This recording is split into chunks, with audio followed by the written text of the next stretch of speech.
Bom, continuando aqui a construção da nossa cobrança input, a gente precisa colocar agora a data de vencimento e a data de emissão. Mas, lá na documentação do Banco do Brasil, pede que essa data vá como uma string. E aqui, da nossa fatura, a gente tem, se a gente pegar dela, fatura, get, data de vencimento.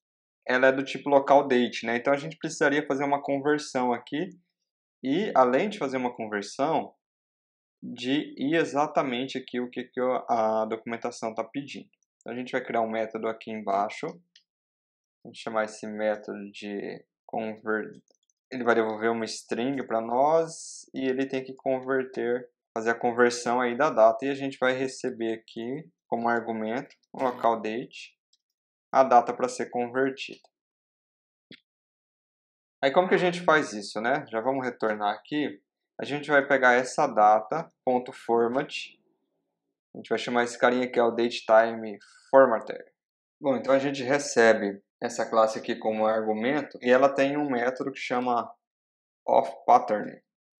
E dentro aqui a gente passa a string, né, como argumento, como a gente quer formatar então essa data. Então vai ser, voltando aqui na classe de cobrança, esse formato aqui. Então é dia.mês.ano. Exatamente assim. E aqui a gente chama então esse método que a gente acabou de criar, que é o converter data, e a gente passa a nossa data de lá para lá. E também a data de emissão, vamos pegar aqui converter data, e aí vai ser neste momento, né? A data de emissão então acaba sendo a data que a gente está chamando aí a construção dessa cobrança input. Vamos dar uma olhadinha aqui, lá, voltando aqui no Postman, para a gente ver como é que está ficando. Então, olha que interessante, né? Ele já coloca a data de emissão, no caso a data que eu estou gravando, né? E a data de vencimento aí. Perfeito. Aí a gente tem lá o valor original, que vai ser a nossa fatura get valor. Não vamos ter nenhum valor de abatimento. Dias de protesto, dias de negativação e o órgão a gente também não vai colocar. Aí a gente precisa colocar um indicador de aceite de título vencido. Ele indica se o boleto pode ou não ser recebido após o vencimento do título. Se ele pode ser recebido após o vencimento. Então a gente vai colocar que sim. Então, continuando, o próximo argumento seria o número de dias de limite de recebimento. Se a gente colocar um número aqui, tipo, por exemplo, 60, então teria um número de dias aí para poder receber esse boleto. Se a gente colocar algum número aqui, a API vai respeitar isso. Se a gente não colocar nada, o próprio contrato que o seu cliente tiver lá com o Banco do Brasil já vai trazer aqui a quantidade. Então, o ideal é não colocar nada para esse argumento, tá? Então a gente vai ignorar, a gente vai colocar o código de aceite. E qual que é o código de aceite aqui? É N. A gente tem, estou olhando aqui na próxima, o código do tipo do título.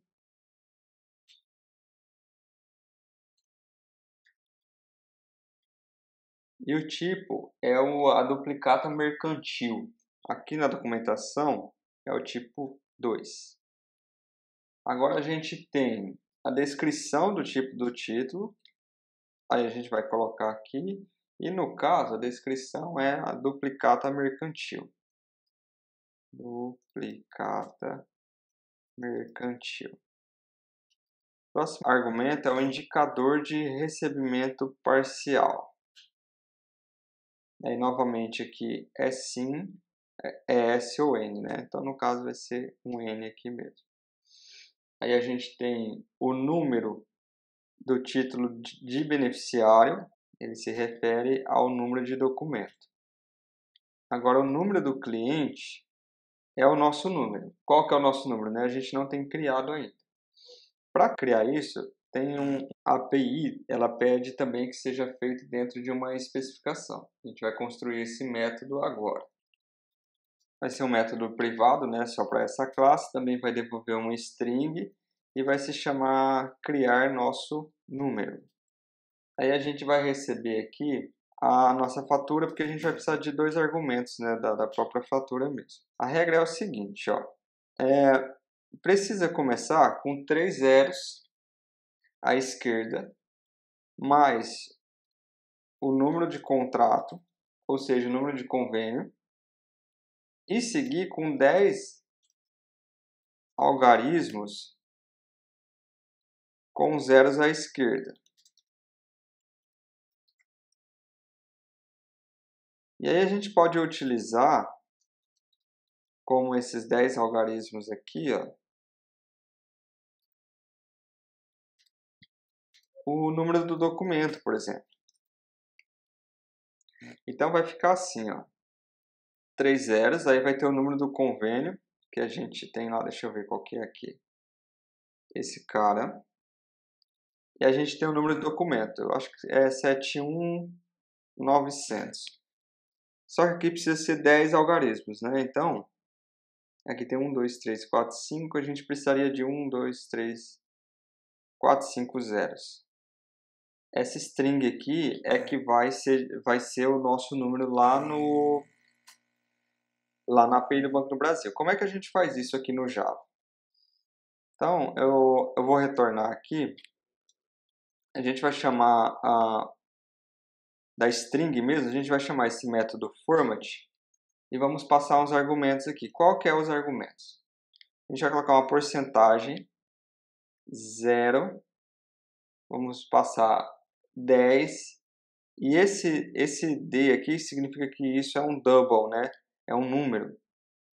Então, são aqueles 10 algarismos lá que a gente vai fazer a conta aqui, ó. Para poder fazer essa conta, conforme for o número de documento, né, o tamanho dele, ele vai atribuindo 0 ali para a gente. E o que é esse argumento? Então, a gente vai pegar, tem que ser do tipo long, né? E a gente vai converter, então, da nossa fatura, pegar o convênio e pegar o número de contrato. E aí a gente já vai aproveitar aqui, antes de fazer isso até, deixa eu só fazer uma coisa aqui. Eu vou retornar vazio aqui, só para vocês ir vendo isso. Ou melhor, né? A gente pode retornar isso aqui direto já. Para vocês ir vendo como que está sendo a construção desse método aqui. Escolhi umas chaves lá. Então aqui, ó, a gente chama esse método que está criando o nosso número de documento e a gente vai passar a nossa fatura. E a gente vai acompanhando aqui a construção, a evolução disso. Ó. Veja, ele começa também com os 10 algarismos, então ele já preenche esses 3 zeros mais o número do convênio.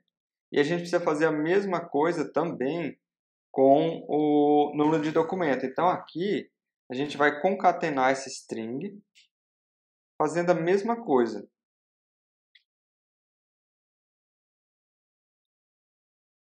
Só que ao invés de a gente passar agora o contrato, a gente precisa passar o número do documento. Vamos salvar. A gente vai concatenar essa string mais o número de documento acompanhado de zeros à esquerda. Olha lá.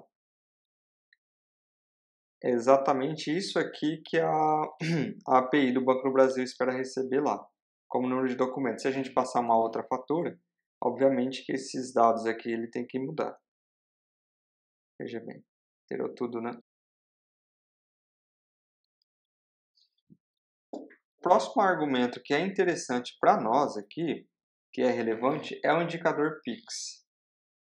Aqui também, de novo, ele recebe sim ou não. A gente vai manter como sim. É interessante porque aqui a própria API do Banco do Brasil, a partir do momento que você declara como verdadeiro esse atributo lá, Ao registrar esse boleto na API, ela mesma já cria um Pix, né, um código de Pix aqui que vai ficar atrelado a essa fatura. Então a gente vai precisar disso para a gente poder criar depois o nosso QR Code que vai lá no boleto. E aí o cliente ele pode tanto fazer o pagamento desse boleto pelo código de barras, quanto via Pix. Aí vai depender muito, né? Aí vai ficar a gosto do cliente mesmo, né? Ele está com o boleto na mão lá, ele tem mais essa facilidade e a gente não precisa fazer nada. A mágica toda, quem faz para nós a criação desse Pix aqui que está atribuído a este boleto é a própria API do Banco do Brasil. Vamos salvar, fazer a busca aqui novamente e a gente tem um indicador Pix agora. Deixa eu puxar aqui a tela para vocês, que estava acompanhando ali do lado. Então, o que eu não coloquei aqui, né? O campo de utilização de beneficiário, a gente não precisa informar nada.